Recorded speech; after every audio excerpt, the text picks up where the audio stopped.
अगर जीना है तो अपने लिए मत जियो, खुदा के लिए जियो। इसलिए कि जो खुद के लिए जीता है वो मर जाता है, और जो खुदा के लिए मरता है वो मरकर भी हुसैन के जैसा जिंदा हो जाता है। वाह वाह वाह वाह वाह, बहुत खूब, माशाअल्लाह, सुभान अल्लाह। समझने तैयार नहीं, इधर समझाओ इधर बात खत्म। पहले तो लोग रात भर असल ले भी लेते थे, अब तो जलसे में खत्म कर दें। आप कहाँ खत्म कर दें? जलसे में। एक आखिरी बात बता दूं, इंशाल्लाह फिर सलाम पढ़ेंगे। लोगों, मेरी और आपकी कौम का हाल क्या है? अगर कह दो जवान दाढ़ी रख, अभी मेरी उम्र क्या है, बुढ़ापे में रख लूंगा। नमाज नहीं पढ़ी, अभी उम्र क्या है, बहुत उम्र पड़ी है। रोजा नहीं रखा, अभी तो मैं बच्चा हूँ, बहुत उम्र पड़ी है। और भाई मोबाइल लेने के लिए तो बच्चा नहीं था तू? जी जी, हाई स्कूल से मांगने लगा। बहुत अच्छा पैगाम। कौन सी क्लास से मांगने लगा? हाई स्कूल आती नहीं है।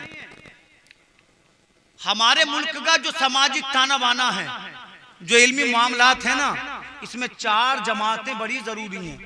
अगर कोई नौकर सरकारी नौकर बनना चाहता है उसके लिए, प्राइवेट नौकरी बड़ी कंपनी में करना चाहता है उसके लिए। कौन कौन सी जमात? 9th 10th 11th 12, ये 4 जमातें ऐसी हैं जिसने इसमें मेहनत कर ली, समझ लो वो कामयाब हो गया। मगर हमारी कौम के बच्चे सब जमातें पढ़ेंगे, जैसे 9th में आएंगे ना तभी बोस बन जाएंगे।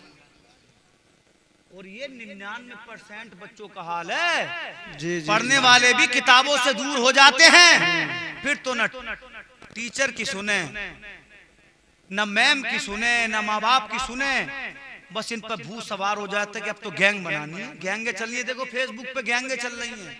लफाजी जो कोई काम करने के नहीं होते ना, वो फेसबुक पे बहादुर बनते हैं। बोलना बड़ा आसान है, मगर मामले को संभालना बड़ा मुश्किल है। नस्लें तबाह बर्बाद हो जाती हैं। जी जी जी। इसलिए माँ बाप के को शर्मिंदा मत करो। तो जब मोबाइल की बारी आई तो जवान था, रमजान का महीना आ गया तो बच्चा। जी, तो मैं बच्चा हूँ, अरे मुझे समझा सकते हो, खुदा से क्या कहोगे? इसलिए कि इस्लाम कहता है 12 से 15 साल का बच्चा मजहब इस्लाम के कानून के मुताबिक बालिग। बेशक लड़का है तो 12 से 15 साल के दरमियान कभी भी बालिग हो सकता है। जी जी। लड़की 9 से 12 के दरमियान बालिग होती है। इस्लाम कहता है तू 15 साल का हो गया तो रोजा रख। और ये कह रहा मैं बच्चा हूँ, मगर सुनो, जब अल्लाह करम करता है तो उम्र नहीं देखता, जब वो मेहरबानी करता है तो बच्चों को वली बना देता। बेशक बेशक बेशक। यकीन नहीं है? जोर से बोलो सुभान अल्लाह। वक्त हो चुका है, वरना मैं कुरान की तफसीर से करामत आपको सुनाता और सीना मदीना बन जाता, मगर 5-7 मिनट में इंशाल्लाह सुने नहीं, फिर कभी इंशाल्लाह। जोर से बोले सुभान अल्लाह। सुभान अल्लाह। एक वाकया सुना दूं मैं। एक अल्लाह के वली हैं जिनका नाम हजरत सुफियान सौरी रहमतुल्लाह अलैह है। सुभान अल्लाह। वाह वाह वाह वाह वाह, सुभान अल्लाह। कोई आम बंदा नहीं है, यह अल्लाह का वो बंदा है जिसने अल्लाह को राजी कर लिया। बेशक। जुदा जुदा कुतुब में उलमा ने इनकी करामतों को बयान फरमाया। जी। सुफियान सौरी रहमतुल्लाह अलैह फरमाते हैं कि मैं अपनी बारगाह में था, मैं अपनी खानका में था। मेरे एक मुरीद जवां साल जिसकी नई नई शादी हुई मेरे पास आया। आने के बाद सलाम किया और मुझसे अर्ज करने लगा, हुजूर मैंने रात ऐसा वाकया देखा है कि जिससे मेरा ईमान ताजा हो गया। सुभान अल्लाह। परेशान नहीं हो, 5-7 मिनट हैं, इस करामत को सुनने सीना मदीना बन जाएगा। क्या कहा? मेरा ईमान ताजा हो गया। तो अल्लाह वाले ने कहा हमें भी जरूरत है, सुना तो सही, ताकि मेरा और मेरे मुरीदों का भी ईमान ताजा हो जाए।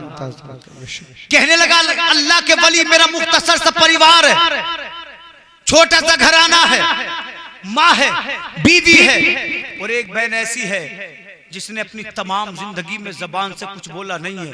गूंगी है, बहरी है, अंधी है, लंगड़ी है, लुंजी है। जब से पैदा हुई है सिर्फ दिल धड़क रहा है, बाकी उसके जिस्म में जान नहीं। जी जी। कहने लगा हुजूर मैं अपनी वालिदा से बड़ा प्यार करता हूँ।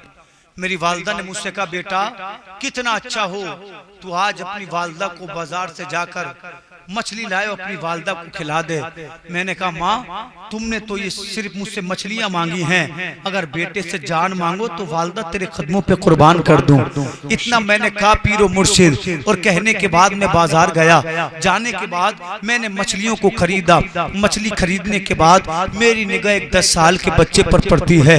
मैंने बच्चे को देखा, फटा पुराना लिबास पहने हुए था, मैले कुचाले कपड़े पहने हुए था, गुर्बत का आलम ये था, टूटी हुई जूतियां पहने हुए था। मगर जब मैंने उस बच्चे को देखा तो उसके चेहरे पे एक अजब नूर था, एक अजब सी चमक थी। मैंने उस बच्चे को आवाज दी। आवाज देकर मैंने कहा, ऐ बेटा ये तो पढ़ने का वक्त है, ये तो दरसगाह में बैठने का वक्त है, ये तो मदरसा जाने का वक्त है, तू 10 साल का बच्चा बाजार में क्या कर रहा है? कहता है हुजूर मैंने इतना कहा था। इस छोटे से बच्चे की आंखों में आंसू आ गए, और आंसू आंखों में लाने के बाद कहता है, ऐ प्यारे मैं आपको क्या बताऊं, मेरे वालिद का इंतकाल हो गया है, मेरी जिंदगी में एक अजब अंधेरा है। मेरी माँ है, माँ क्या है, मेरी वालिदा बीमार रहती है, मैं अपनी वालिदा की दवाइयों के लिए, अपनी वालिदा की गिज़ा के लिए यूं ही बाजारों में मजदूरी करता हूँ।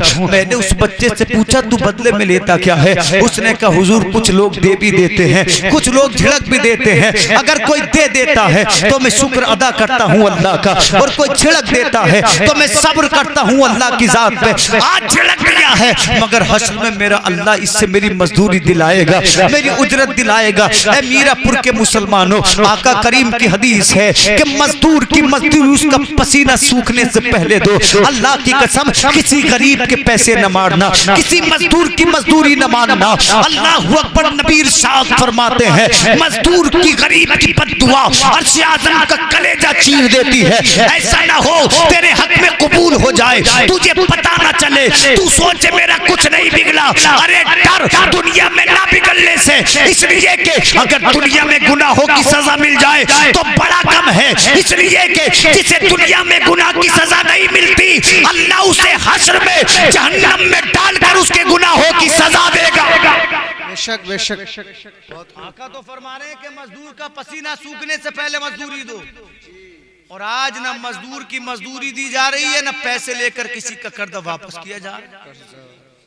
कितने ऐसे लोग, मरहाला हज़रत फरमाते हैं जिसने किसी के 3 पैसे मारे उसे हश्र के मैदान में 700 नमाज़े बाजमात उन 3 पैसों के बदले में उसको देनी पड़ेंगी जिसके पैसे मारे। जी शक बयान किया जना कितने तो ऐसे 700 नमाज़ें जिंदगी में पढ़ी नहीं होंगी। जी डरो, अल्लाह ताला हर चीज का हिसाब लेगा। शहादत कितना बड़ा मर्तबा है कि नहीं? शहीद हुआ आदमी कुछ पूछा नहीं जाएगा, अल्लाह फरमाएगा डायरेक्ट जन्नत में जा, तेरे लिए तो बशारत है। नबी फरमाते जो शहीद कर्ज लेकर शहीद हुआ उससे कर्ज का हिसाब मांगा जाएगा। तो जब शहीद के लिए माफी नहीं तो मैं और आप तो कितने गुनाहगार हैं, कितने खताकार हैं। उसने कहा हुजूर जब झिड़क देते हैं तो सब्र करता हूँ, दे हैं तो शुक्र करता हूँ। मैंने उससे कहा बेटे क्या तू मजदूरी करेगा? कहा जनाब क्या मजदूरी है? तो मैंने कहा ये मछलियाँ उठा मेरे घर लेकर चल। कहने लगा हुजूर मैं चाहता तो मछलियाँ खुद ले आता, मगर मैं उस बच्चे की मदद करना चाहता था। अर्ज करता है हुजूर जब मैं चला, अभी मैं अपने रास्ते में बाजार और अपने घर के दरमियानी रास्ते में था, मस्जिद पड़ी, मस्जिद से अजान की सदा बुलंद हुई। ये छोटा सा बच्चा जो मैले कपड़े पहने हुए था, टूटी हुई चप्पलें पहने हुए था, जिसके चेहरे पे गर्दो गुबार चला ठहर गया और मुझसे कहा जनाब कितना अच्छा हो, मछलियां तो बाद में भी बनती रहेंगी, पहले अल्लाह को सजदा कर लें, इसलिए कि मछलियां देने वाला भी अल्लाह है, जिंदगी देने वाला भी अल्लाह है। वो कहता है जनाब जब मैंने इतना सुना मैं बड़ा हैरान हुआ, 10 साल का बच्चा और इतनी बुलंदो वाला सोच रखता है, इतनी पाकीज़ा फिक्र रखता है, इतनी अच्छी ज़हनियत रखता है। मैंने बच्चे से कहा ठीक है अल्लाह अकबर। मैंने उस बच्चे के साथ नमाज पढ़ी, मगर मैंने देखा जब वो क़ियाम कर रहा था तो उसके क़ियाम को देखने का अलग मजा था, इसलिए कि मैंने ऐसा क़ियाम वलियों का क़ियाम देखा है। उसका रुकू वली का रुकू था, उसका सजदा वली का सजदा था। अरे तू 25 साल का होकर कहता है अभी मैं बच्चा हूँ, देख अल्लाह ने उसे 10 साल की उम्र में वली बना दिया, इसलिए कि खुदा जब नवाजता है तो उम्र नहीं देखता, अगर चाहता है तो 100 साल के बूढ़े को वली बनाता है और चाहे तो माँ के पेट में अब्दुल कादिर को वली बनाता है। वाह वाह वाह वाह, सुभान अल्लाह सुभान अल्लाह। और तुझे उम्र की पड़ी है कि 25 का हूँ, जब लाठी हाथ में आएगी तभी नमाज पढ़ूंगा। होश में आ मोमिन, होश में। इसलिए कि जो खुदा का वफादार नहीं वो किसी का वफादार नहीं, उससे वफा की उम्मीद रखना भी मत। वो कहते हैं जब वो नमाज पढ़ के मेरे घर गया तो मैंने अपनी वालिदा से बताया, माँ इसका रुकू, इसका सजदा, इसका क़ियाम वलियों के जैसे।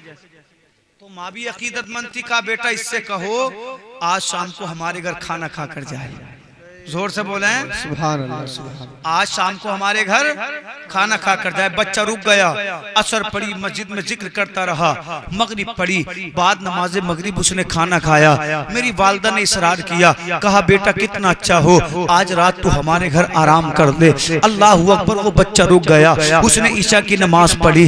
अर्ज करने लगे या रसूल, अर्ज करने लगे अल्लाह के वली। रात का जब तीसरा पहर आया, रात के 2 बजे, तो मेरे घर के दरवाजे पे, मेरे कमरे के दरवाजे पे दस्तक हुई। मैंने पूछा आने वाले तो कौन है? तो आने वाला कोई आदमी नहीं था बल्कि एक लड़की थी। उसने कहा मेरे भाई दरवाजा तो खोल, तेरी बहन तेरे दरवाजे पर खड़ी है। मैंने उससे कहा था वो आने वाले मुझे यूं ए आने वाले मेरे सामने ये झूठ न बोल, इसलिए कि मेरी जो बहन है वो पैरों से लंगड़ी है, मेरी जो बहन है वो जबान से गूंगी है। तू बात भी कर रही है, तू पैरों पर खड़ी है, तेरे हाथ भी हरकत कर रहे हैं, तेरे कान भी सुन रहे हैं। तो उसने कहा ऐ मेरे भाई अल्लाह की कसम जिसने मुझे ये ताकत दी है, दरवाजा खोल तो सही। वो कहता ऐ मेरे पीरो मुर्शिद, जब मैंने दरवाजा खोला मैं हैरानो शर्तर रह गया, इसलिए कि मेरी लंगड़ी बहन अपने पैरों पर खड़ी थी, मेरी अंधी बहन अपनी आंखों से देख रही थी, मेरी लुंजी बहन अपने हाथ बांधे खड़ी थी, चेहरे पे मुस्कुराहट थी। मैंने पूछा मेरी बहन